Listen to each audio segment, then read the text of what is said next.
Indictment or no indictment? That is the question.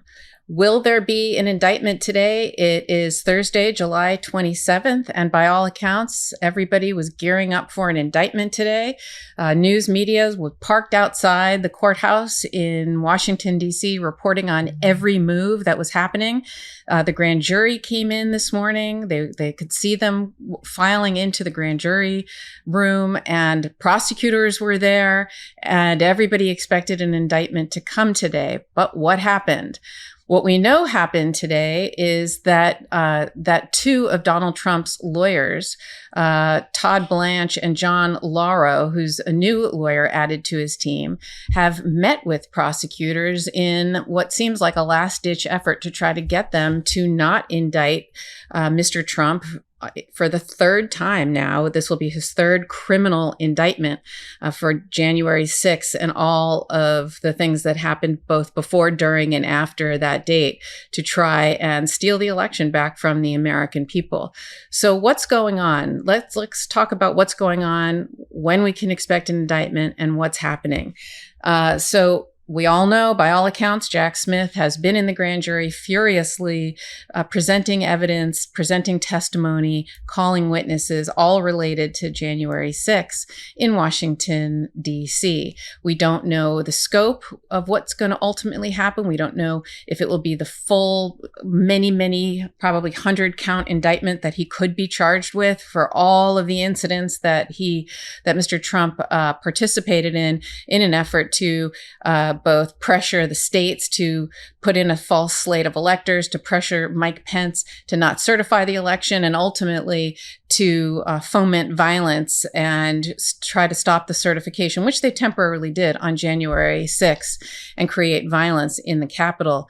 This could be a huge sweeping indictment with dozens of defendants, right? You could see Mark Meadows, Rudy Giuliani, you could see John Eastman, Mr. Cheeseborough. There's just to name a few people who could be included in this indictment, but there's many more who are equally as culpable as each other, Mr. Trump being the leader of them all and the one who's most culpable. Will Jack Smith go for the big, huge indictment, or will he pick a more streamlined indictment in an effort to try to get the case to go to trial? Because, as you know, his number one defense or trial tactic is to delay. Don't ever get to trial. And that is his entire defense here, is don't get to trial, win the election, and then either pardon myself or dismiss the case if it's still open under my DOJ if I'm Donald Trump. That's his entire criminal defense strategy. And it's a good one, because that could work if he wins, which I don't think he will, but that's his strategy. So he doesn't want a trial. So the best way to do that is put as many charges with as many issues and as many defenses that defense lawyers could raise that could potentially delay things, or add more defendants with more defense attorneys who will make motions themselves. One will move to sever. One will say, I'm not available. I'm having surgery for, a month or whatever, and all of those little dates that add up that this one's delays it a week. Another one delays it 2 weeks. Another one delays it a few days. They all add up. And what happens? You get too close to the election. You don't have a trial. So one possibility, and the one that I think is most likely, is that Jack Smith is going to do a discrete, streamlined indictment with just Trump, or maybe, one other kind of Batman and Robin, like Trump and Nada, whoever that would be for the Jan 6 case for him, someone they have to bring a case against for whatever reason, but it would be very discreet like he did in Mar-a-Lago, and just a few charges. Don't forget in the Mar-a-Lago indictment, they seized over 100 classified documents that had national security information, but we only saw 31 or 32 charges, right? They only used 31 documents of those hundreds. Why? Again, keep it streamlined. Don't charge absolutely everything you can. Just pick a few. And it doesn't help prosecutors in any way, right? A prosecutor, every charge you have is just one more charge with all of the elements that you have to prove, each and every element as a prosecutor beyond a reasonable doubt. So why make your life harder and have to do that unnecessarily in this huge indictment when you can do it with just a few charges that you have rock solid, and you can still tell a whole story in your indictment. You can tell the whole story, the way they did in Mar-a-Lago. The Mar-a-Lago indictment is a beautiful piece of work that tells a story that anyone can understand. You don't need to be a lawyer to understand that indictment. You just read it and you can see exactly what the conduct was, and what the evidence is, and how strong the case is. And I think that's the playbook. I think you'll see it again here. And I think it'll be a more limited indictment. But again, let's see. So what's happening? Why haven't we seen the indictment yet? Why was it, the whole, as I call it, the mainstream media industrial complex, all a flutter for the last few days, all saying it's going to happen Thursday. It's going to happen Thursday. Clearly, everybody knew something was happening Thursday. And really what was happening was Donald Trump's lawyers were going in to meet with Jack Smith's team to make a plea and try and convince them not to indict. And that's what happened today. That's what we believe the meeting was about. I'm so excited to say that this episode is brought to you by 8 Sleep.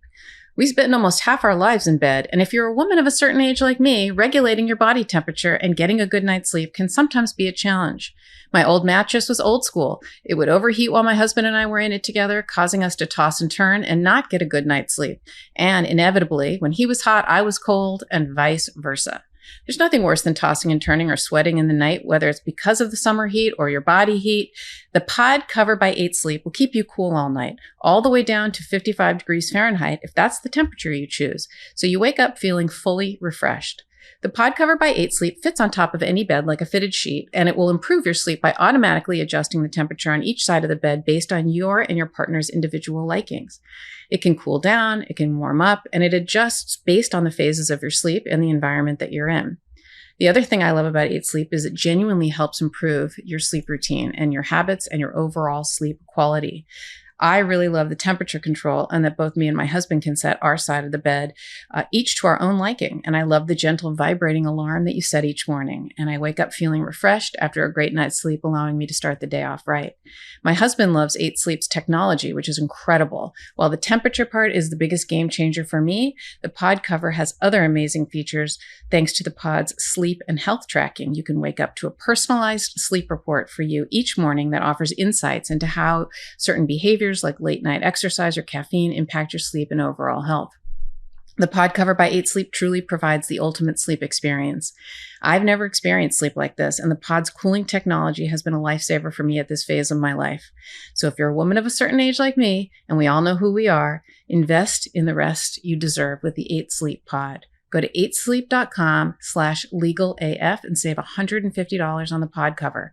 That's the best offer you'll find. But you must visit 8sleep.com/legalaf for $150 off. Stay cool this summer with 8 Sleep, now shipping within the USA, Canada, and the UK, and select countries in the EU and Australia. That's 8sleep.com/legalaf.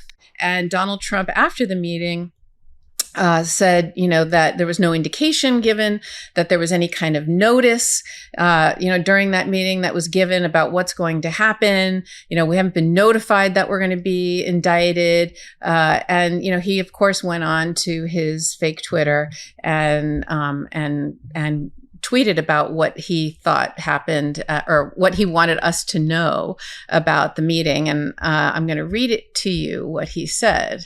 He said, my attorneys had a productive meeting with the Department of Justice this morning, explaining in detail that I did nothing wrong, was advised by many lawyers, and that an indictment of me would only further destroy our country. No indication of notice was given during the meeting. Do not trust the fake news on anything. Now, I don't know what he means by notice. Notice of what? Possibly he means notice of you've been indicted and it's time to surrender. But it was interesting because one of the things he said was, I did nothing wrong and I was advised by many lawyers. That is significant because that tells us what his defense is going to be when he's ultimately charged. He is going to he's going to say, oh, I was acting on the advice of my lawyers.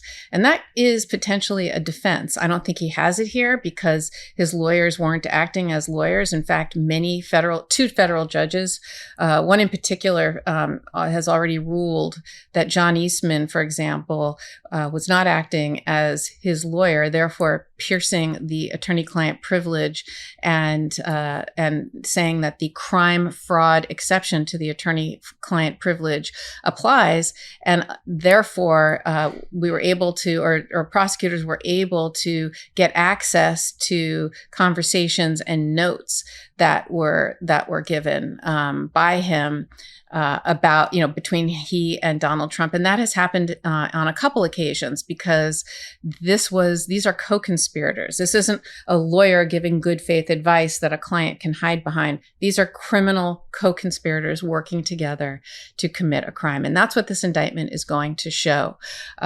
Is there going to be an indictment today? It's been reported in multiple channels, including on Twitter, but also on NBC. So I think it's probably true that there will be no indictment today, that court officials in Washington, D.C., the court clerks, et cetera, are saying that there is not going to be an indictment today, Thursday. But stay tuned. It could be any day. And why hasn't it happened today? Why didn't they do an indictment today? I think it's because they met today. And, if nothing else, Jack Smith and his team are going to listen to what Donald Trump's lawyers had to say. They will consider it, and I'm sure they will dismiss it. And we will see an indictment very shortly in the next coming weeks, if not coming days.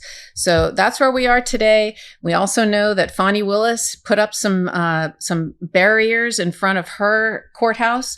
I think they're getting ready for some big news happening down there. So something big is happening. Who's going to go first? Will it be Fani Willis or Jack Smith? Will it be the same day? I mean, he can't be at the same place at the same time. So we'll see which one happens first. But this is a nail biter about who's going to get across the finish line first. But they're both coming, and they're coming big. So stay tuned, and we'll see you when the indictments come down. Two things before I sign off. I was on the subway today in New York City, and a lovely, lovely woman named Maida Salgado recognized me on the subway, came up to me, and we had a lovely chat. She was saying how much she loved the MeidasTouch network and how she listens to it every single day. So it made my day, actually, that I got to talk to someone who is in this fight with all of us and believes the way we all believe, that this is an important thing to do to save our democracy. So Maida, thank you so much for coming up and introducing yourself. It was great to meet you. And one more thing, if you want to support Legal AF and the MeidasTouch network, we have a new logo and we have new merch in the store. There are new t-shirts at store.MeidasTouch.com. That's store.MeidasTouch.com. You'll see the new Legal AF t-shirts. They were designed by a good friend of mine. His name is Todd Radom, R-A-D-O-M, from Todd Radom Designs. He did them pro bono or free of charge, just because he too believes in the movement and he's trying to help us raise money to support all of the efforts to save our democracy. Todd Radom has a fascinating story. If you want to Google him, he's been the designer for almost every sports team, every logo, every uniform of every Major League Baseball and other sports in this country. He's the #1 designer, and he's a good friend of ours, so he was happy to do it for free. We were lucky to get someone like him to help us design our new logo. He designed 3 of them for us so that you can pick and choose which one you like the best, which one you want, and on what color shirt you want. We got a pink one for all the ladies out there who wanted pink. So support us at store.MeidasTouch.com. And thank you for listening. I'm Karen Friedman-Agnifilo from Legal AF. Hey, Meidas Mighty. Love this report? Continue the conversation by following us on Instagram at MeidasTouch to keep up with the most important news of the day. What are you waiting for? Follow us now.